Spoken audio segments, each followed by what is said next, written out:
My parents destroyed my 18th birthday to pamper my sister, and when I left, her golden empire collapsed, jealousy exploded, truth exposed. My parents forbade me from celebrating my 18th birthday because my sister didn't feel special enough. So, I moved out that night. A year later, their golden girl saw how successful I'd become, and her jealous meltdown shattered the family. I still remember the exact moment I understood how little I mattered to my parents. It was 3 weeks before my 18th birthday, and I had just come home from my after-school job at the bookstore, excited to talk about maybe having a small dinner with a few friends. Nothing extravagant, just something to mark the milestone. My mom was in the kitchen with my younger sister Bethany, who was 16 at the time. They were looking at party decoration catalogs, which seemed like a good sign until I realized they were planning Bethany's sweet 16 that had happened 4 months earlier. Apparently, she wanted a redo because the original party didn't capture her true essence. I'm not even kidding. Mom, I wanted to ask about my birthday next month, I started, setting my backpack down by the counter. The look she gave me could have frozen fire. Madison, your sister is going through something right now. She's been feeling overlooked lately, and we need to be sensitive to her needs. Bethany didn't even look up from the catalog. She just kept circling pictures of balloon arches and dessert tables with her pink gel pen. I just want to have dinner with maybe 5 friends, I said carefully. We could go to that Italian place downtown. I've been saving money from work. Absolutely not. My dad's voice came from the doorway. I hadn't even heard him come in. Do you have any idea how that would make your sister feel? She's already struggling with her self-esteem, and watching you celebrate would be devastating for her. I stared at him. It's my 18th birthday and she's your sister, my mom snapped. Family comes first, Madison, always. We've talked about this. When you turn 18, you become an adult, which means you need to start thinking less about yourself and more about how your actions affect others. The logic was so twisted I almost laughed. Almost. Bethany finally looked up, her eyes wide and innocent. I'm sorry, Maddie. I know it's not fair to you. I just feel like nobody ever pays attention to me, and if you have this big party, I'll feel invisible again. My mother immediately wrapped an arm around her. See, she's aware of how difficult this is. That's very mature of you, honey. I left the kitchen without another word. That night I lay in bed doing calculations. I had $3,847 saved from working at the bookstore for the past 2 years. I'd been putting aside money for college, but I'd also gotten a full academic scholarship to State University that would cover tuition and housing. My birthday was on a Friday. I turned 18 at 6:23 in the morning, the exact time my mother loved to remind me she'd been in labor. By midnight, I had a plan. The next 3 weeks were a master class in pretending everything was fine. I went to school, worked my shifts, came home, did homework, and didn't mention my birthday once. My parents seemed relieved. Bethany went back to planning her party redo, which had somehow evolved into a weekend trip to a spa resort that cost more than my car was worth. Well, my car was worth $800 and had a muffler held on with wire hangers. But still, on the Thursday before my birthday, I started moving things out. Just small stuff at first. My laptop, my important documents, my favorite books. I'd rented a storage unit across town for $39 a month and made trips there after work, telling my parents I'd picked up extra shifts. My best friend, Kiara, knew what I was doing. She'd offered to let me stay with her family, but I declined. I needed to do this completely on my own to prove to myself that I could. Friday morning, I woke up at 6. At 6:23, I lay there in the silence of my childhood bedroom and whispered, "Happy birthday" to me. No one came to my room. No surprise, no cake, no card on my desk. I got dressed, packed the last of my essentials into 2 duffel bags, and walked downstairs. My parents were having coffee in the kitchen. Bethany was still asleep. Burfy, I'm leaving, I announced. My mom glanced up. Okay, have a good day at school. Burfy. No, I said. I'm leaving, moving out. I'm 18 now, and I'm done. My dad's coffee mug stopped halfway to his mouth. What are you talking about? Burker, I'm moving out. I've already packed. I found a room to rent near campus, and I start my summer job on Monday. My mother's face went through several expressions before landing on anger. You're being ridiculous. You can't just leave because you're having a tantrum about your birthday. I'm not having a tantrum. I'm making a choice. I kept my voice level. You've made it clear where I stand in this family, and I'm okay with it now. But I don't have to stay here and watch it anymore. Madison Elizabeth Crawford, if you walk out that door, don't expect us to welcome you back with open arms. my father said, standing up. His face had gone red. I don't expect anything from you anymore, I replied. That's actually really freeing. My mother tried a different approach. Honey, you're upset. We understand. Why don't we talk about this? Maybe we can still do something small for your birthday this weekend. Burley, I don't want something small this weekend. I wanted to matter 3 weeks ago when I asked. I wanted to matter 16 years ago or 10 years ago, or literally any time before today. I picked up my bags. I'll come back for the rest of my stuff when you're not home. Bethany appeared at the top of the stairs in her pajamas, looking confused and sleepy. What's happening? Your sister is being selfish and throwing away her family over a birthday party, my mom said bitterly. I looked at Bethany, and for just a second, I felt bad for her. She'd been conditioned to think the world revolved around her feelings, and that was going to hurt her eventually. But that wasn't my problem to fix.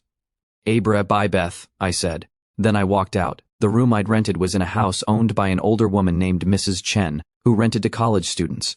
It was small, barely bigger than a closet, but it was mine. I had a twin bed, a desk, a dresser, and a window that looked out onto a garden.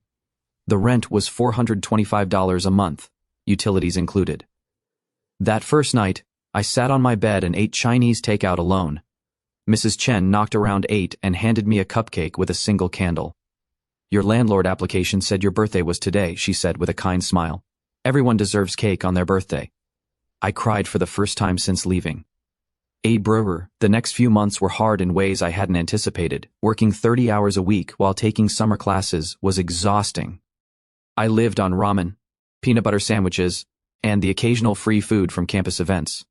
I didn't have money for anything extra. No coffees out, no movies, no new clothes. But I also felt lighter than I had in years. My parents called twice in the first month. The conversations were brief and uncomfortable. They wanted me to apologize and come home. I refused. After that, the calls stopped. I heard through mutual acquaintances that they told extended family I'd chosen to live independently rather than admit we had a falling out. Bethany texted me once. Mom and Dad are really hurt. You should apologize. I blocked her number. I threw myself into school and work with an intensity that probably wasn't healthy. I took extra classes, picked up freelance graphic design work, and by the end of summer, I'd landed an internship at a marketing firm downtown. The internship was supposed to be unpaid, but my supervisor, a woman named Grace Holloway, was so impressed with my work that she convinced the company to pay me $15 an hour. You have an eye for this, she told me after I'd redesigned a client's entire social media strategy. How old are you? 18, I said. Jesus, I didn't have half this figured out until I was 30. The work at Holloway & Associates was challenging in ways that felt productive rather than draining. Grace had a way of pushing me just beyond my comfort zone without making me feel incompetent. She'd assign me projects that seemed impossible at first, then give me just enough guidance to find my own solutions. My first major project was rebranding a local coffee chain that was losing business to corporate competitors. I spent 2 weeks researching their customer base, analyzing their social media engagement, and developing a strategy that emphasized their community roots and artisanal approach. When I presented my ideas to Grace and the client, my hands were shaking so badly I had to clasp them behind my back. The client loved it. They implemented every suggestion I made, and within 6 weeks, their foot traffic had increased by 30%. Grace called me into her office the day the numbers came in. You just earned this company a long-term contract, she said, sliding an envelope across her desk. That's a bonus check. You deserve it. I opened the envelope. $500. I'd never held that much money at once in my life. Thank you, I managed to say. Don't thank me. You earned it. Now get back to work. I have 3 more clients who need your magic touch. The bonus went straight into my savings account, but the validation meant more than the money. Someone believed I was good at something. Someone saw value in my work beyond just showing up and doing what I was told. By October, Grace offered me a part-time position that would continue through the school year. The offer came with a salary of $22 an hour, which was more money than I'd ever imagined making while still in school. I accepted immediately, then went home and cried in my tiny apartment because everything was finally working out. The job meant rearranging my entire schedule. I started taking morning classes so I could work afternoons and evenings at the firm. My weeks became a blur of lectures, client meetings, design work, and studying late into the night. I survived on coffee and determination, sleeping maybe 5 hours a night if I was lucky. Mrs. Chen noticed. She started leaving containers of homemade soup outside my door with notes that said things like, "Eat something other than noodles. You look too thin." Her small kindnesses kept me going on days when I felt like I might collapse from exhaustion. There were moments when I wondered if I'd made a mistake leaving home. Not because I missed my parents, but because I was so tired all the time and couldn't remember the last time I'd done something purely for fun. But then I'd walk past my old house on the way to campus and see Bethany's car in the driveway with a custom license plate my parents had bought her. And I'd remember why I left. In November, I ran into one of Bethany's friends at a campus coffee shop. Ashley Winters had been at our house constantly during high school, and she recognized me immediately. "Madison, oh my God, how are you?" She hugged me before I could step back. "Your mom said you moved out for school. That's so cool that you're living independently." Brr. So that was the story they'd gone with. Clean, simple, nothing about the real reason. "Yeah, I'm doing well," I said, keeping my tone neutral. Beth really misses you. She talks about you all the time. Says she wishes you'd come home for Thanksgiving. Bricka, I have other plans." Ashley's smile faltered slightly. Brick. "Oh, well, she'll be sad to hear that. Your parents are throwing her this huge Thanksgiving celebration. They rented out that fancy restaurant on 5th Street.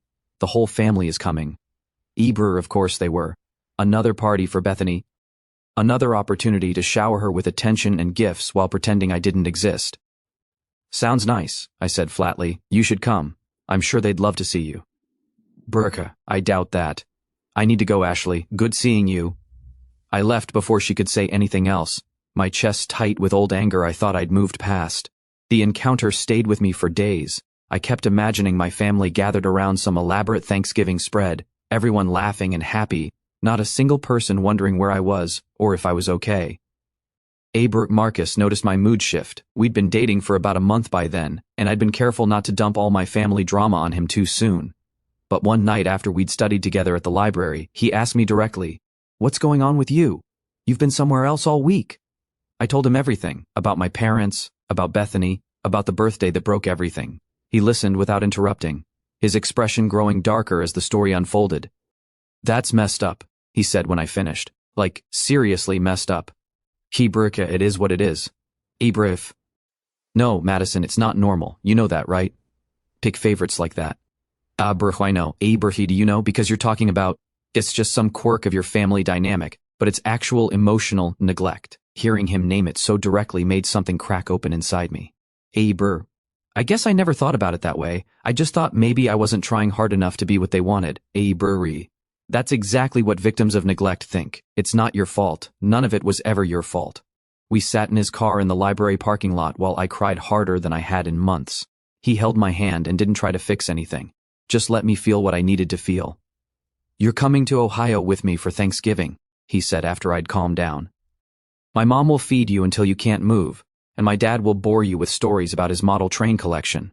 It's non-negotiable." I don't want to intrude. You're not intruding. You're family now. That's how it works in functional families. We actually want to include people. Going to Ohio for Thanksgiving was the best decision I'd made in months. Marcus's parents, Robert and Linda, treated me like I'd always been part of their lives. Linda taught me her grandmother's recipe for sweet potato casserole. Robert showed me his elaborate model train setup in the basement, narrating the history of every tiny building and figure with genuine enthusiasm.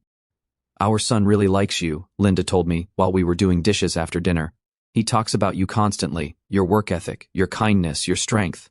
He's pretty great too, I said, feeling my cheeks heat up. "He told us a bit about your situation with your family. I hope you don't mind." I stiffened slightly. "Oh, I just want you to know that you're always welcome here. Holidays, random weekends, whenever. Our door is open." She put a warm hand on my shoulder. "Every young person deserves to have adults in their corner. If your parents won't be that for you, we will." I had to excuse myself to the bathroom so I could cry in private. These people barely knew me, and they were offering me more support than my own family ever had. By December, I'd been promoted to junior designer with a salary that let me move into a better apartment and actually buy groceries without checking my bank account first. The new place was a one-bedroom in a safer neighborhood, with actual insulation and a kitchen that had more than 2 working burners. I felt rich. I made the dean's list my first semester. I joined a design collective on campus. I started dating a guy named Marcus from my economics class who made me laugh and never once made me feel like I needed to diminish myself. I built a life that was entirely my own. Around Thanksgiving, Kiara asked if I was going home for the holidays. That's not my home anymore, I said simply. She didn't push. I spent Thanksgiving with Mrs. Chen and her family, Christmas with Marcus and his parents in Ohio, and New Year's Eve at a party with my design collective friends, watching fireworks from a rooftop and feeling like I'd finally figured out who I was supposed to be. My 19th birthday came and went. Marcus took me to dinner. My friends threw me a surprise party. Grace gave me a bonus and told me I was on track to be a senior designer by the time I graduated. Everything was good, better than good. And then March happened. I was at a networking event downtown, the kind of thing I used to find intimidating but now navigated easily. I had just finished talking to a potential client about their rebrand when I heard a familiar voice behind me. Madison. I turned around, and there was Bethany. She looked different, older, obviously, but also tired. Her hair was in a messy ponytail, and she was wearing jeans and a State University sweatshirt. She was holding a plate of sad-looking cheese cubes. Beth, I said neutrally. I almost didn't recognize you, she said, looking me up and down. I was wearing a blazer and heels, carrying the leather portfolio Grace had given me for Christmas. You look so professional. I'm here for work, I explained. I work at Holloway & Associates. Her eyes widened. The marketing firm? That huge company downtown? It's mid-sized, but yeah. But you're still in school. A part-time position. I'm a junior designer. Something flickered across. Wow, that's great, Maddie. An awkward silence stretched between us. Are you here for school? I asked, more out of politeness than genuine curiosity. Yeah, I'm a freshman at State. I'm here because my communication professor made us come to get extra credit. I'm kind of failing his class, she laughed, but it sounded forced. College is way harder than I thought it would be. It takes adjustment, I said diplomatically. How did you do it? The question came out almost desperate. Like, how did you just leave and figure everything out? Mom and Dad said you'd come crawling back within a month, but then you never did, and now you're here looking like some kind of boss woman, and I'm eating free cheese because I can't afford real dinner. I felt a twist of something in my chest, not quite sympathy, not quite satisfaction. I worked really hard. I didn't have a choice because of your birthday thing. My jaw tightened. Bertha. It wasn't a thing, Beth. It was the final example in a very long pattern. She looked down at her cheese plate. I know they weren't always fair to you, do you? Starting to get it now, she said quietly. College is kicking my ass, and when I call home stressed about exams or whatever, Mom just tells me I'm being dramatic. Dad says I need to toughen up. It's like now that I'm not their special little girl living at home, they don't care as much. I should have felt vindicated. Instead, I just felt hollow. I'm sorry you're going through that, I said, and meant it. But I need to get back to networking. Wait, can we maybe get coffee sometime? I'd really like to talk more. I miss you. I don't think that's a good idea. Please, Maddie, I know I took advantage of how Mom and Dad treated you. I'm trying to be better. I looked at her, really looked at her. She seemed genuine, but I'd been burned before. Give me your number, I finally said. I'll think about it. She pulled out her phone eagerly, and we exchanged numbers. After she left, I immediately felt conflicted about the decision. I didn't text her. 2 weeks later, my phone rang from an unknown number. Against my better judgment, I answered. Is this Madison Crawford? A woman's voice I didn't recognize. Yes.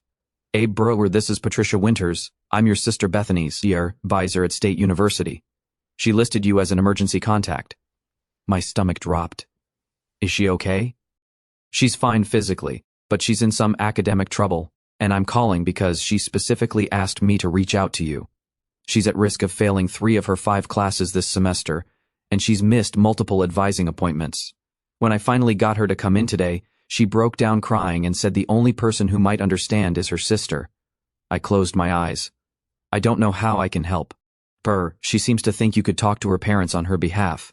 Apparently there's some family dynamic I'm not privy to, but she's in crisis, and I'm trying to help her access her support systems. Family support systems. The irony was almost funny. Tell her I'll meet her for coffee tomorrow, I said finally. The next day, I met Bethany at a cafe near campus. She looked worse than she had at the networking event. Dark circles under her eyes, chipped nail polish, the same sweatshirt. Thank you for coming, she said as I sat down. Your advisor called me. She's worried about you. I'm drowning, Maddie. I don't know what to do. Her voice cracked. All my life, everything came easy because Mom and Dad smoothed out every problem. They talked to my teachers when my grades weren't good enough. They made excuses when I didn't make the volleyball team. They threw me parties and told me I was special and perfect. And then I got to college, and none of that mattered. I'm just another student who can't keep up. And I don't know how to fix things on my own. Brr, why are you telling me this? Because you figured it out. You learned how to survive without them, and I need to know how. Brr, I took a breath. I figured it out because I had to, because there was no safety net. I worked 2 jobs while taking a full course load. I ate ramen for months. I cried myself to sleep more times than I can count. It wasn't some inspiring journey of self-discovery. It was survival. Brr, I want to survive too. I just don't know where to start. Brr.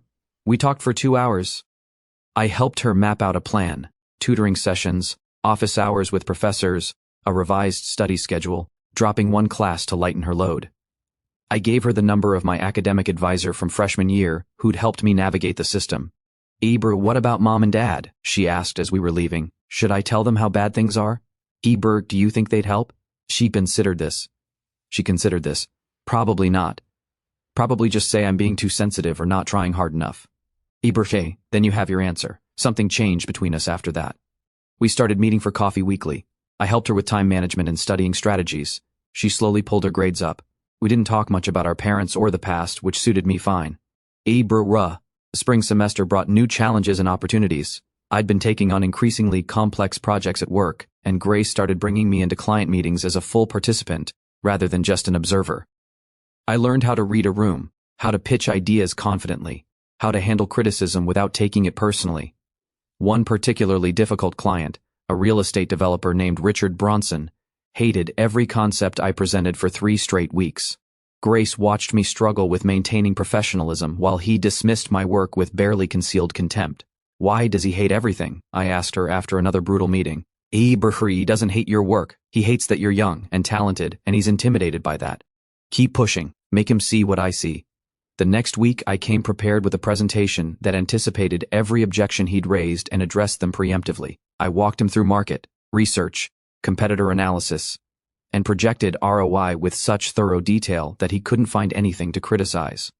Fine, he finally said. Let's move forward with this. After he left, Grace high-fived me in the conference room.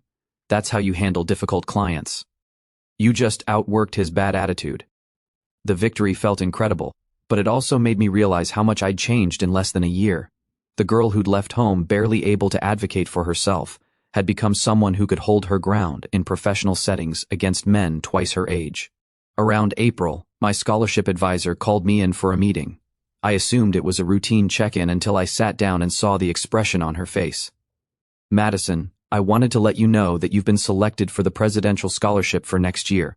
It's a full ride plus a stipend for living expenses. Brr, I stared at her. What? Your GPA, work portfolio, your letters of recommendation from professors and your employer, everything was exceptional. You're one of only 5 students chosen from the entire university. The stipend was $12,000 for the year. Combined with my salary from Holloway and Associates, I'd actually be financially stable for the first time in my life. No more anxiety about making rent. No more choosing between buying textbooks or eating properly. Thank you, I said, my voice thick with emotion. Thank you so much. She smiled warmly. You earned this, Madison, every bit of it. Perky. I called Marcus immediately after leaving her office. He picked up on the second ring. I got the presidential scholarship, I blurted out. What? That's incredible. I'm coming to get you. We're celebrating. He took me to dinner at the Italian restaurant I'd wanted to go to for my 18th birthday. The irony wasn't lost on either of us. To the girl who saved herself, Marcus said, raising his glass of sparkling cider. To not giving up, I countered. We clinked glasses and I felt something settle inside me. I was going to be okay. Better than okay. I was going to thrive. The scholarship news somehow reached my parents. I don't know who told them. Maybe Ashley, maybe some other mutual connection from high school. In early May, my mother called from a number I didn't recognize. Madison, we heard about your scholarship. That's wonderful news. Her voice was strained, artificial. I could hear the effort it took for her to sound pleased. Thanks, I said carefully. We'd love to take you out to celebrate. A family dinner just like we used to do. The rewriting of history was breathtaking. We'd never done family dinners to celebrate my achievements. Those had always been reserved for Bethany's accomplishments, real or imagined. I don't think that's a good idea. Madison, please, it's been almost a year. Don't you think it's time we move past this? We move past what exactly? You haven't apologized. You haven't acknowledged what you did wrong. You just want to pretend nothing happened. We were doing our best as parents. We made choices we thought were right at the time. Can't you give us credit for trying? No, I said simply, I can't. Because trying would have meant listening when I told you how your choices affected me. Trying would have meant treating both your daughters with equal consideration. You didn't try. You chose. She was quiet for a long moment. Your sister misses you. Then she can call me herself. Goodbye, Mom. I hung up and blocked that number too. Ibro. 2 days later, Bethany did call, but her call wasn't what I expected. She was crying so hard I could barely understand her. Beth, what's wrong? I messed up, Maddie. I messed up so bad. What happened? I got arrested last night. I wasn't hurt and nobody else was hurt, but I blew a .09 and they took me to jail and Mom and Dad had to come get me and they're so disappointed and I don't know what to do.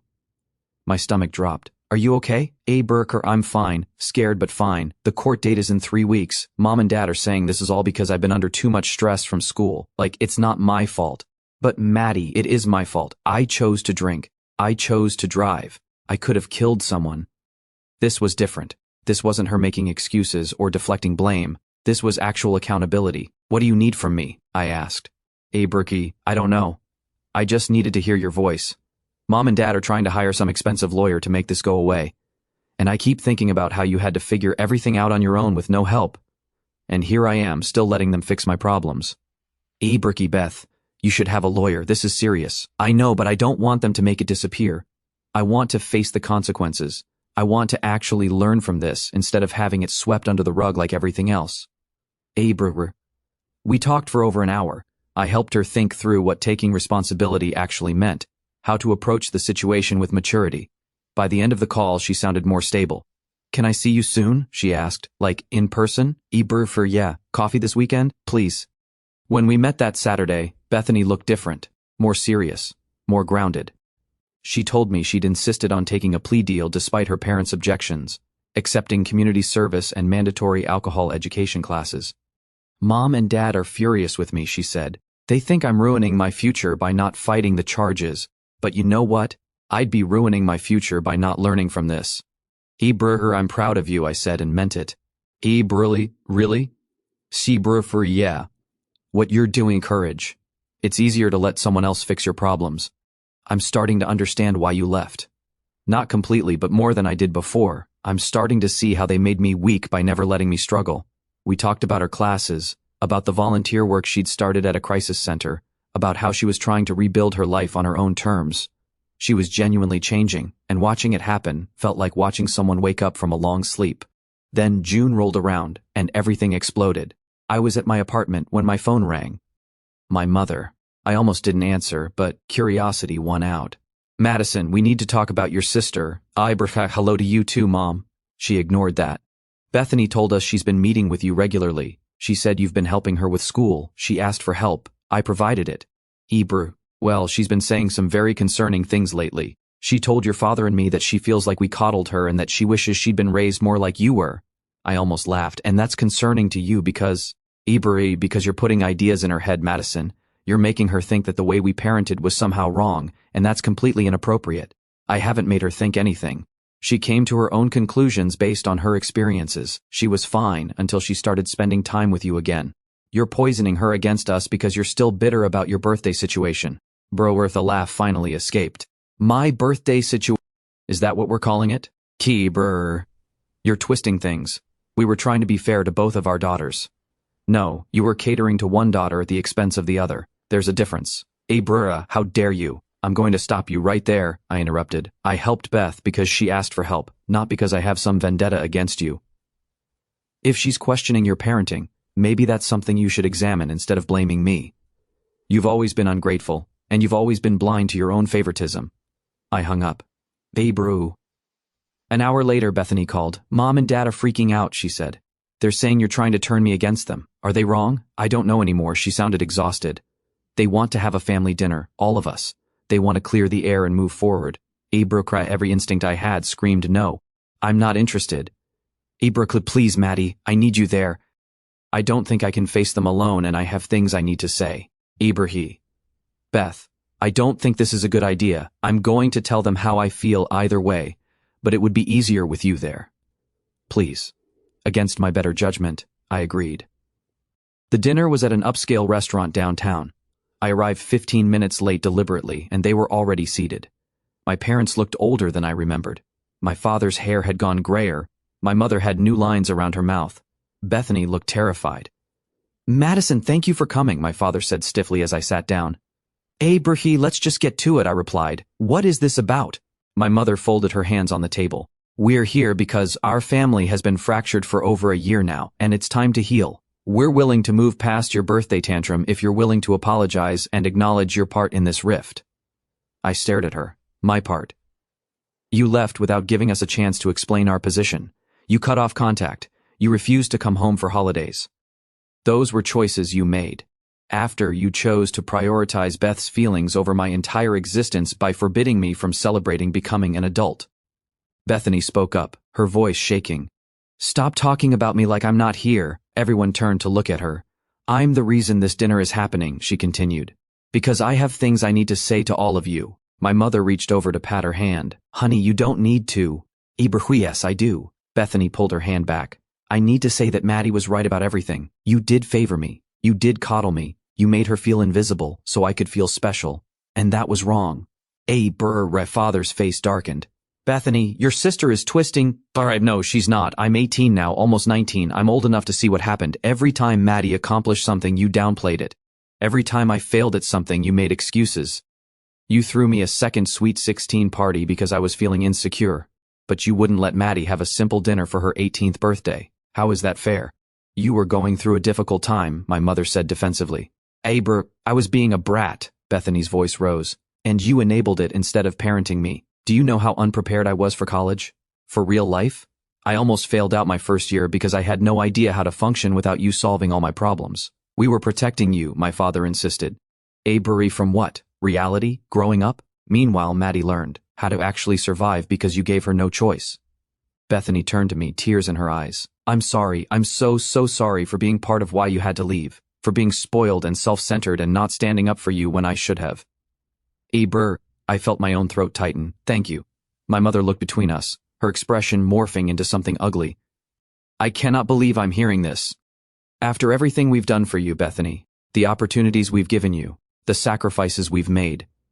You mean the opportunities and sacrifices you gave to her while giving me nothing? I asked quietly. You've done perfectly fine on your own, haven't you? My mother snapped. You have your fancy job, your apartment, your perfect life. Maybe we knew you were strong enough to handle things without our support. That's not parenting, I said. That's abandonment with extra steps. How dare you? She's right, Bethany interrupted. That's exactly what it was. You abandoned Maddie emotionally long before she left physically. And now you're mad because she succeeded anyway, and I'm finally seeing you clearly. My father stood up abruptly. I don't have to sit here and listen to this disrespect. Then leave. I said simply. We're all adults here. You can leave at any time you want. He stared at me, clearly expecting me to back down. When I didn't, he threw his napkin on the table and walked out. My mother hesitated, looking between Bethany and me. You're making a mistake, she said to Bethany. Siding with her will only hurt you in the long run. The only mistake I made was taking so long to see the truth, Bethany replied. My mother grabbed her purse and followed my father out. Bethany and I sat in silence for a moment. Well, she finally said. That went about as well as expected. Are you okay? No, but I will be. Thanks for coming. I know you didn't want to. We ordered dinner, just the two of us, and talked about everything except our parents. She told me about a guy she was seeing, about switching her major to psychology, about the volunteer work she'd started at a teen crisis center. I told her about my promotion, about Marcus proposing last week, about the possibility of starting my own design firm after graduation. You're getting married. She looked genuinely happy for me. Eventually, we're thinking a long engagement. Will you invite mom and dad? I considered this. Probably not. They've made it clear what they think of my choices. Fair. Around 10, we left the restaurant and stood outside in the warm evening air. What happens now? Bethany asked. I don't know. We figure it out as we go, I guess. Can we keep meeting for coffee? I Brooke, I'd like that. She hugged her back, and something that had been broken for a very long time felt like maybe it was starting to heal. April. 3 months later, I got a text from my mother. Just one line, your father and I would like to talk. I showed it to Marcus, who was making dinner in our new apartment. What do you want to do? He asked. Abraham, nothing, I said, deleting the message. I want to do absolutely nothing. Well, Brusha, good, I texted Bethany instead. Coffee tomorrow? She replied immediately, already there in spirit. My 19th birthday had been everything my 18th should have been. My 20th was even better. Marcus, Bethany, Kiara, and my design collective friends rented out a small venue and threw me a party that felt like being surrounded by people who actually saw me. Grace gave a toast about how proud she was of everything I'd accomplished. Marcus kissed me under string lights. Bethany hugged me and whispered, "Happy birthday, sis." Later, sitting on our apartment balcony with Marcus, watching the city lights, I thought about the girl I'd been 2 years ago. The one who had packed her bags and walked out with no safety net, no backup plan, just determination and spite. You okay? Marcus asked, pulling me closer. Fair, yeah, I said, and meant it. I really am. Ibroris. My phone buzzed. Another text from my mother. We're willing to reconcile if you're ready to be mature about this situation. I almost laughed at the phrasing. Instead, I blocked the number and turned off my phone. Some families you're born into, others you build yourself. I built a good one, and that was enough.